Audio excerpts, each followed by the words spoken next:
Hello welcome back.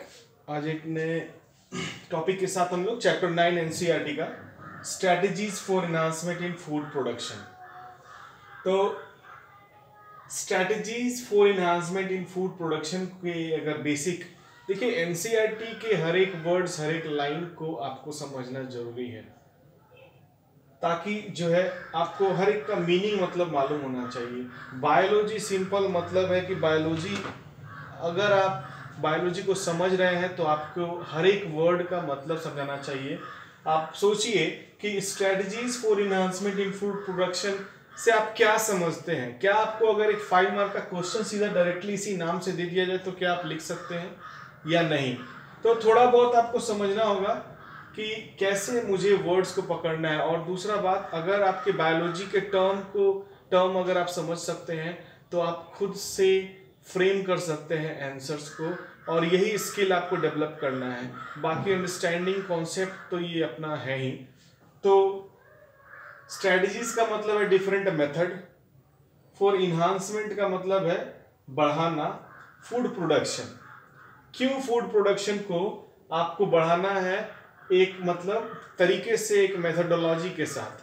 तो food production की बात करें तो इसका रिक्वायरमेंट इसलिए हुआ क्योंकि हमारा ह्यूमन पॉपुलेशन जो है बहुत ज़्यादा बढ़ रहा है, पॉपुलेशन इंक्रीज हो रहा है, जिसकी वजह से फूड रिक्वायरमेंट मीट करने के लिए we have to conventional method के अलावा कुछ मेथड अलग से यूटिलाइज करना होगा, ताकि यानी स्ट्रेटजीज, यानी कुछ अलग से मेथड, ऐसे ही नहीं, नॉर्मली नहीं, थोड़ा सा अलग कुछ मेथड इसमें कुछ आपको न्यूली मेथड इम्प्लाइज करना होगा, ताकि आप फूड के प्रोडक्शन को नॉर्मल लेवल से बढ़ा सके, ताकि they can meet the requirement of human population. और अगर बात करें कि ह्यूमन पॉपुलेशन का फूड रिक्वायरमेंट कैसे पूरा होता है, तो या ह्यूमन का सिर्फ फूड रिक्वायरमेंट ही नहीं, अगर आप सिर्फ फूड रिक्वायरमेंट की बात नहीं करें, और भी बहुत सारा रिक्वायरमेंट है।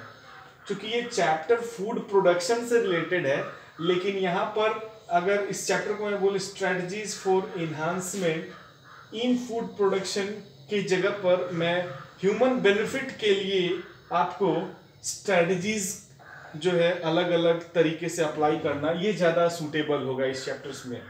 तो फूड प्रोडक्शन का नॉर्मली अगर आप इसको डिवाइड करें कि ह्यूमन पॉपुलेशन के बेनिफिट को अगर मैं मीट करने की कोशिश करूं तो कैसे क्या होगा। तो ह्यूमन जो है वो दो रिक्वायरमेंट, एनिमल और प्लांट, दोनों के बेसिकली आपको उन दोनों के प्रोडक्ट से अपना अपना रिक्वायरमेंट को पूरा करता है। तो एनिमल और प्लांट। तो अगर बात करें यहाँ स्ट्रेटजीज की बात करें तो इस चैप्टर में, पूरे चैप्टर में आपको दो मेन ब्रॉड टॉपिक पढ़ना है, एनिमल हस्बेंड्री और प्लांट ब्रीडिंग। अगर मैं एनिमल हस्बेंड्री की बात करूं तो एनिमल हस्बेंड्री में बेसिकली आपको जो डेयरी, यानी कि आपको जो भी कैटल्स हैं, जो भी मिल्क रिलेटेड जो भी प्रोडक्ट हैं, तो बेसिकली एनसीईआरटी में आपको डेयरी और पोल्ट्री फार्म मैनेजमेंट क्या है वो पढ़ना है, जो आपको बिल्कुल मतलब जो छोड़ नहीं सकते आप ये टॉपिक। ब्रीडिंग टेक्निक अलग अलग, उसमें एक एमओईटी स्पेशलाइज्ड टेक्निक है, उसके बारे में आपको मालूम होना चाहिए। उसके अलावा एपी कल्चर क्या होता है, पीसी कल्चर क्या होता है, सेरी कल्चर क्या होता है, एक्वा कल्चर क्या होता है, तो ये कुछ टर्म हम लोग देखेंगे इसमें। तो एनिमल हस्बेंड्री मतलब एनिमल के थ्रू कैसे फूड का रिक्वायरमेंट पूरा हो रहा है, whether it is in the form of meat, whether it is in the form of egg, whether it is in the form of milk और देयर प्रोडक्ट्स। ठीक है। तो उसके अलावा भी बहुत सारा बेनिफिट है ह्यूमन जो कि एनिमल से लेता है। जैसे कि अगर बात करें हम लोग कि नॉर्मली हॉर्सेस की बात करें, हॉर्स का रिक्वायरमेंट क्या है, ट्रांसपोर्टेशन के लिए यूज किया जा सकता है। अगर बात करें बुलॉक्स जो हैं, उनका जो है फार्मिंग में यूज होता है। एलिफेंट्स का भी यूज होता है, आपको अलग अलग बहुत सारे स्पीसीज हैं। शीप का यूज होता है फॉर वूल। ठीक है। तो अलग अलग requirement, benefit of human population के लिए अकॉर्डिंगली एनिमल हस्बेंड्री से रिलेटेड बाकी टॉपिक्स हम लोग डिटेल में देखेंगे। नेक्स्ट आपको प्लांट ब्रीडिंग में देखना होगा कि कैसे प्लांट का जो है नॉर्मली जो है प्रोडक्शन बढ़ाया गया, ठीक है। ग्रीन रिवॉल्यूशन के थ्रू जो है बेसिकली आपको क्या बोले उसको, क्रॉप का जो प्रोडक्शन है बहुत ज़्यादा हाई किया गया है, ठीक है। उसके बारे में डिटेल में देखेंगे।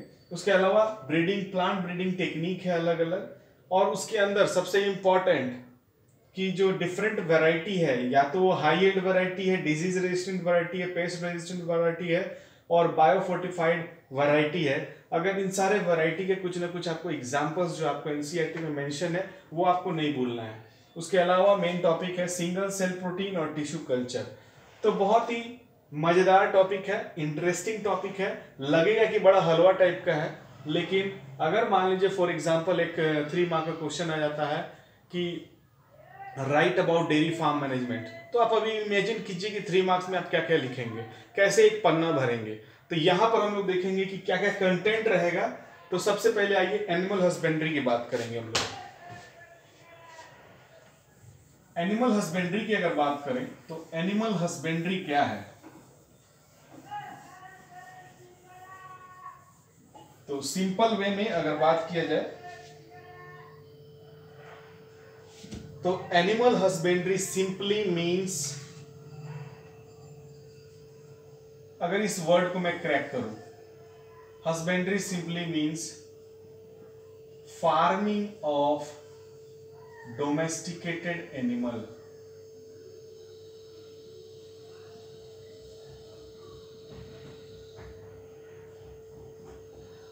ठीक है, और डोमेस्टिकेटेड एनिमल को ही हम लोग क्या बोलते हैं, लाइव स्टॉक बोलते हैं। ठीक है, तो एनिमल हस्बेंड्री का अगर डेफिनेशन अगर बात किया जाए तो what is animal husbandry? It is a branch of agriculture which include practice such as breeding, feeding, caring, raising, ठीक है, ऑफ लाइव स्टॉक। तो animal husbandry is the branch of agriculture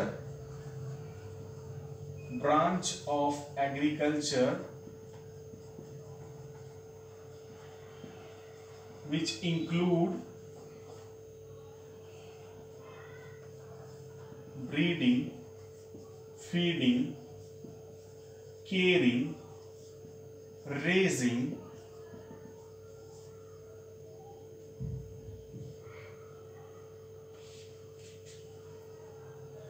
और इसकी जगह पर overall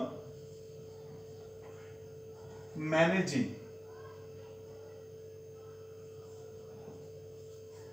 branch of agriculture which include breeding, feeding, caring, raising और managing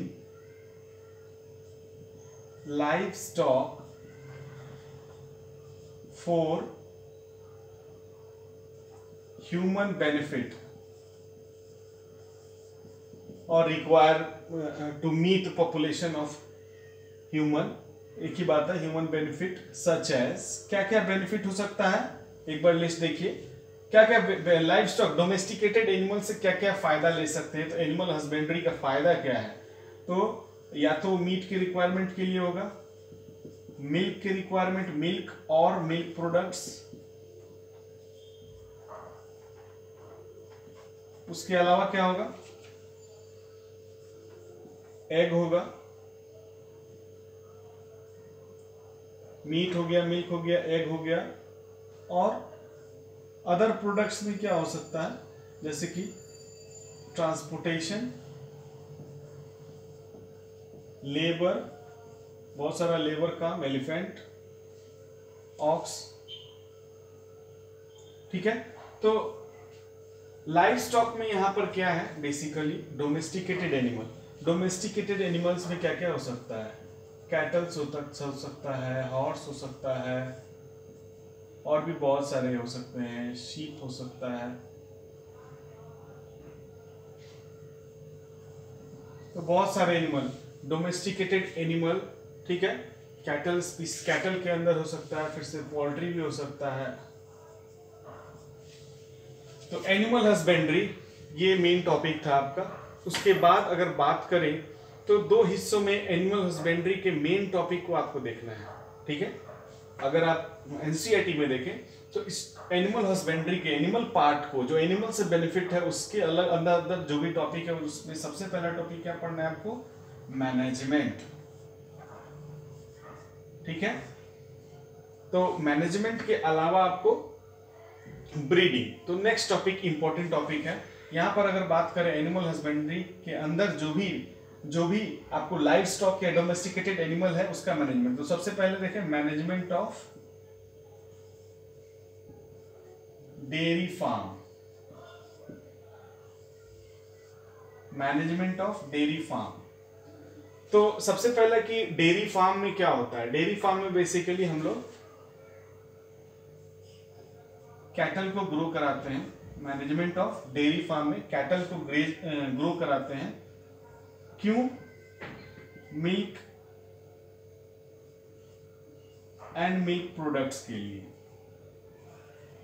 ठीक है। तो अगर मान लीजिए कि डेयरी फार्म मैनेजमेंट में अगर आप ही एक डेयरी खोलते हैं तो क्या है, आप कैसा एक देसीला गाय 1 लीटर वाला दूध वाला चाहेंगे खरीदना, या कि 20 लीटर जो दूध देती है गाय वो खरीदना चाहेंगे? तो ऑब्वियसली तो मैनेजमेंट में क्या है, स्टेप वाइज इसमें आपको बेसिकली देखना है कि कैसे कैसे क्या क्या मैनेजमेंट करना है। तो सबसे पहले इसके अंदर देखिए, it include management of dairy farm include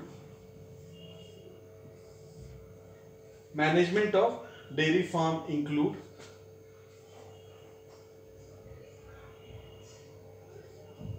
पहला फीडिंग। तो फीडिंग में क्या खाते हैं?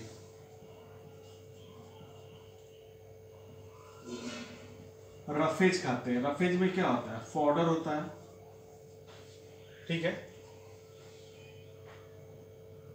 उसके अलावा अदर पार्ट में क्या आएगा? ऑयल सीड आएगा, ऑयल केक आएगा। ऑयल केक मतलब वो खल्ली,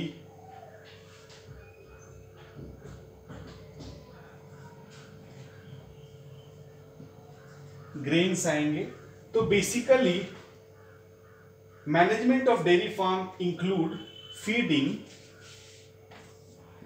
इन प्रॉपर साइंटिफिक वे। ऐसा नहीं कुछ भी खिला दिया दूध मिल जाएगा, तो उसके लिए आपको फीडिंग पर ध्यान देना होगा। दूसरा, फीडिंग के अलावा आपको नेक्स्ट है heading.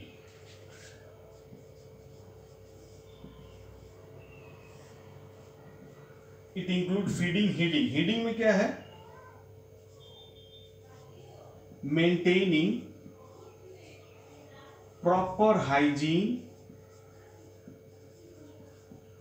Cleanliness,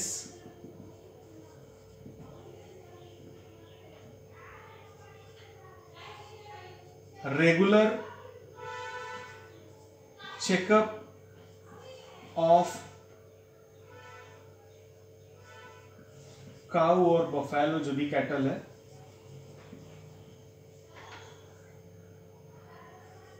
and examination of cattle by veterinary doctors. तो रख रखाव को हीडिंग बोला जाता है। फीडिंग खान पान, हीडिंग रख रखाव, और तीसरा सबसे इंपॉर्टेंट ब्रीडिंग। तो ये टॉपिक थोड़ा सा इंपॉर्टेंट है। इसमें कुछ एग्जांपल्स है जो कि हम लोग को याद रखना है, जो कि आगे हायर एग्जामिनेशन में भी आपको काम आएगा। तो ब्रीडिंग में क्या करेंगे आप? सुपीरियर हाई यील्डिंग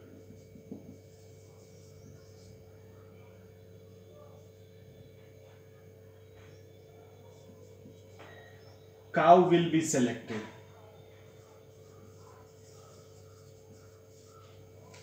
ठीक है, जो ज्यादा गाय दूध दे उसका आप करेंगे।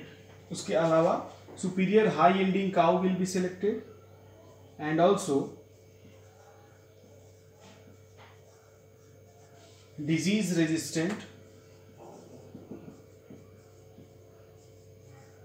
स्पीसीज आर क्रॉस्ड, मतलब आप एक ऐसा ब्रीड चाहते हैं। ब्रीडिंग का सिंपली मतलब है कि जो आपका काऊ जिस जनरेशन का है, जिस कैटेगरी का है, जिस उसके अंदर जो भी कैरेक्टरिस्टिक्स हैं, उसके अंदर क्या होना चाहिए कि वो हाई यील्डिंग हो, मतलब ज़्यादा से ज़्यादा दूध दे, और डिजीज रेजिस्टेंट हो ताकि कम बीमार पड़े, रख रखाव थोड़ा सा उसका मेंटेनेंस वैल्यू थोड़ा सा कम हो सके। ठीक है, तो ये बेसिकली आपको एनिमल हस्बेंड्री के अंदर अगर management of dairy farm management आएगा तो कम से कम इस 3 पॉइंट को इंक्लूड करना है। उसके अलावा कुछ इंपॉर्टेंट एग्जांपल्स हम लोग देखते हैं जो कि आपको भूलना नहीं है। चाहिए तो आप अपने नोटबुक में लिखिए, चाहिए तो आप अपने एनसीईआरटी में लिखिए। ठीक है, तो कुछ एग्जांपल्स हम लोग देखते हैं। सबसे पहले काऊ की अगर बात करें तो सब लोग जानते हैं काऊ क्या है, लेकिन काऊ का बायोलॉजिकल नेम याद रखिएगा, बोस इंडिकस।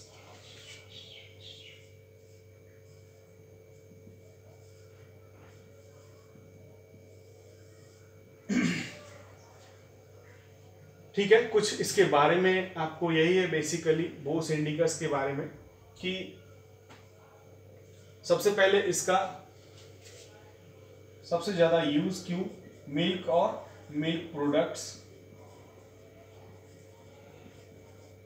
उसके अलावा इसका जो स्किन है वो लेदर के लिए यूज हो सकता है, इसका एक्सक्रीटा है जो मैन्योर के लिए यूज हो सकता है, खाद के लिए, तो ओवरऑल फायदा है। ठीक है, तो इसके बारे में जानना काफी मतलब इम्पोर्टेंट है थोड़ा सा। तो अगर बात करें आप कि काऊ की अगर बात करें तो कुछ एग्जांपल्स इसमें देखेंगे। मिल्च ब्रीड, मिल्च ब्रीड उसको बोलते हैं जो बहुत ज्यादा दूध देती हो, फॉर मिल्क स्पेशली। ठीक है, तो इंडियन वैरायटी है कुछ इसमें। मिल्च ब्रीड में अगर बात करें तो रेड सिंधी है, साहिवाल है,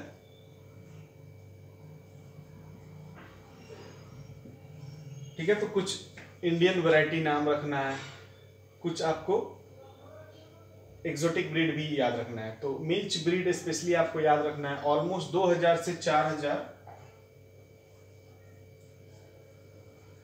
साहिवाल पर ईयर लीटर जो मिल्क प्रोड्यूस करता है। रेड सिंधी की बात करें तो 2000 से 6000।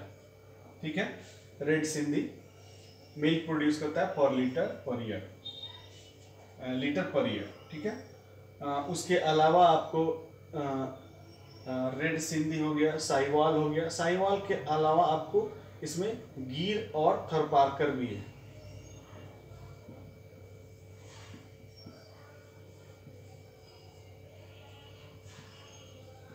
ठीक है, कुछ एक्सोटिक वैरायटी के बारे में देख लीजिए। एक्सोटिक ब्रीड, एक्सोटिक ब्रीड में क्या है, जर्सी है। जर्सी के अलावा आपको इसमें हॉल्स्टीन फ्रीशियन है, हॉल्स्टीन फ्रीशियन, ये नाम नहीं भूलना है आपको, क्वेश्चन आ चुका है इससे।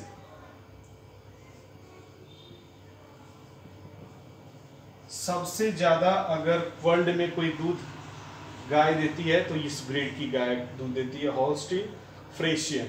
लिख लीजिए हॉल्स्टीन फ्रीशियन। जान के आपको ताज्जुब होगा कि इसका जो है इसका जो मिल्क प्रोडक्शन कैपेसिटी है वो कई गुना है, almost 32,720 litre per year milk ये प्रोड्यूस करती है। ठीक है, तो मिल्च ब्रीड हो गया, एक्सोटिक ब्रीड हो गया। कुछ ब्रीड जो है वो क्या है, जिसको हम लोग बोलेंगे क्रॉस ब्रीड। क्वेश्चन आ जाता है क्रॉस ब्रीड की अगर बात करें आप तो जो हाइब्रिड इसको बोल लीजिए। तो कुछ एग्जाम्पल है जो कि दोनों इंडियन वैरायटी और फॉरेन वैरायटी को मिक्स करके बनाया गया है। उसके अलावा इसमें ब्राउन स्विस भी है। ये नाम इसलिए याद रखना होगा क्योंकि इधर क्रॉस ब्रीड में भी आपको उस नाम का जिक्र होगा, ठीक है। तो क्रॉस ब्रीड में सबसे पहला एग्जांपल करन स्विस होगा। नाम नहीं भूलना है, नाम से ही पता चलेगा कि ब्राउन स्विस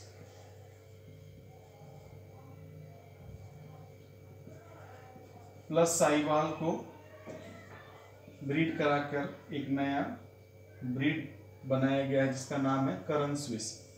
और करन स्विस, स्विस से तो पता चल रहा है कि भाई ब्राउन स्विस है, लेकिन ये करन किधर से आया? करन एक शॉर्ट फॉर्म से आया है करनाल से। ये करनाल यानी national dairy research institute Karnal में ये बनाया गया है। ये भी क्वेश्चन आ जाता है कभी कभी। तो करन स्विस एक क्वेश्चन हो गया। दूसरा एक मतलब एग्जाम्पल हो गया। दूसरा आपको एग्जाम्पल है सुनंदनी। सुनंदनी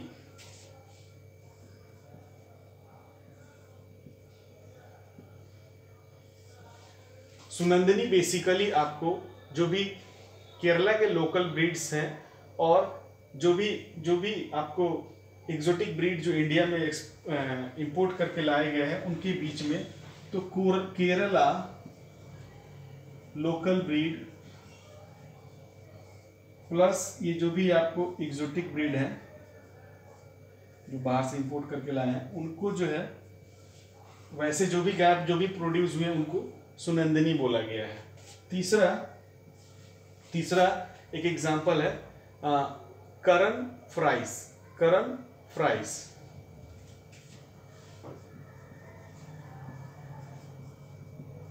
मेरे ख्याल से आपको पता चल गया होगा इसमें कौन कौन है। एक तो ये पता चल ही गया होगा कि हॉल्स्टीन फ्रीशियन इसमें है।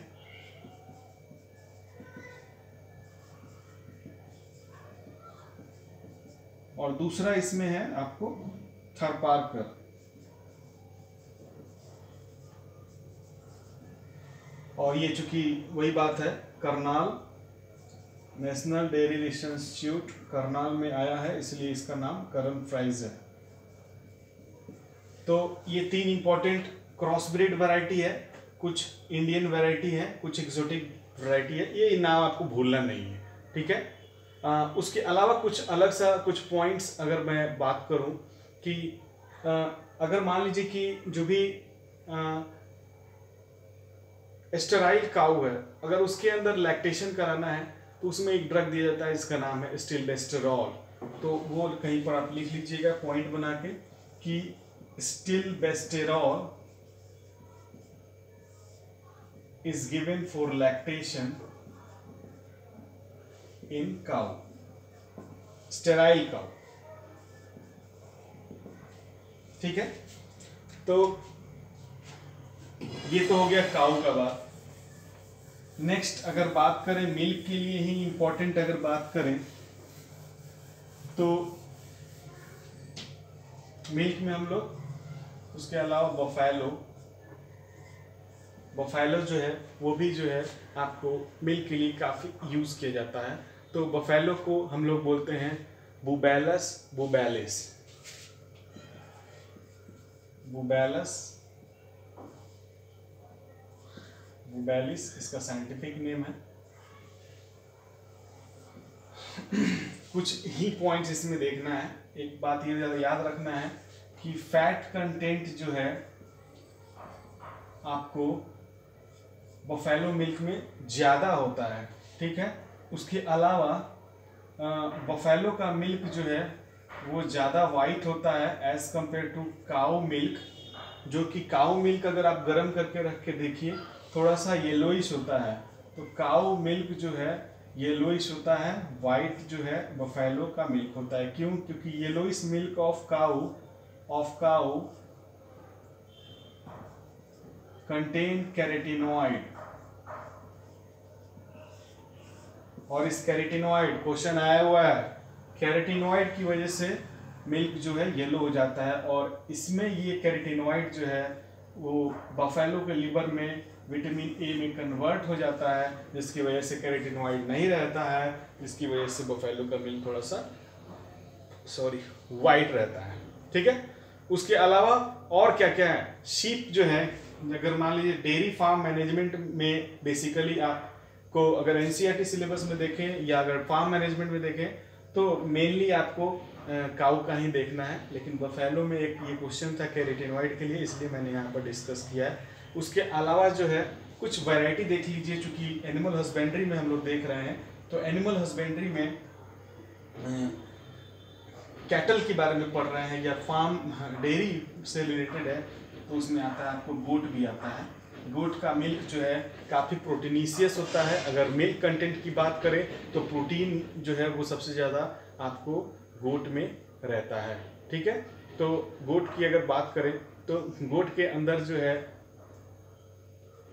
बेसिकली प्रोटीन कंटेंट आपको ज़्यादा रहता है, और वो आप लिख लीजिए, प्रोटीन कंटेंट इज हायर।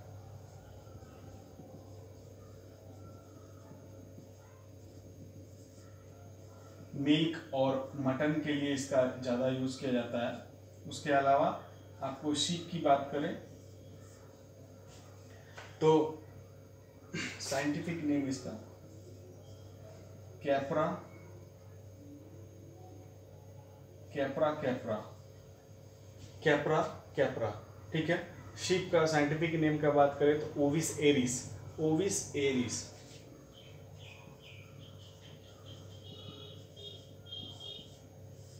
और शीप का क्या, वूल के लिए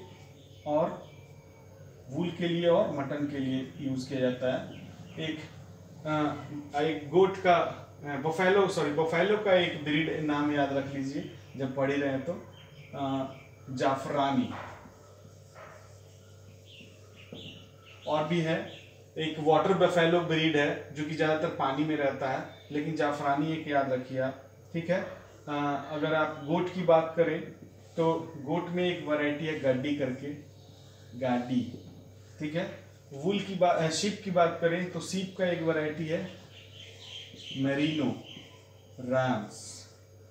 इंपॉर्टेंट है ये, आगे इन ब्रीडिंग में भी आएगा एक बार। ठीक है, इनमें ब्रीडिंग टॉपिक में भी एग्जांपल आएगा, शीप आएगा एक बार, ये मेरिनो राम्स। तो कुछ वैरायटीज हैं, ये आपको बेसिकली ये याद रखना है। तो नेक्स्ट टॉपिक में हम लोग बेसिकली देखेंगे पोल्ट्री फार्म मैनेजमेंट। तो नेक्स्ट टॉपिक होगा पोल्ट्री फार्म मैनेजमेंट। अभी के लिए काफ़ी है, थैंक यू। अच्छे से पढ़ाई कीजिए आप लोग, थोड़ा सा मेहनत कीजिए। नीट में जरूर से अगले साल सिलेबस थोड़ा सा कम होगा मेरे ख्याल से, हो सकता है आपके सीबीएसई में भी थोड़ा सिलेबस कुछ कम हो इस वजह से, जो भी लॉकडाउन या कह लीजिए इस महामारी की वजह से। लेकिन आप तैयारी जो है अच्छे से कीजिए और फोकस्ड होकर प्रिपरेशन कीजिए अपना। Thank you.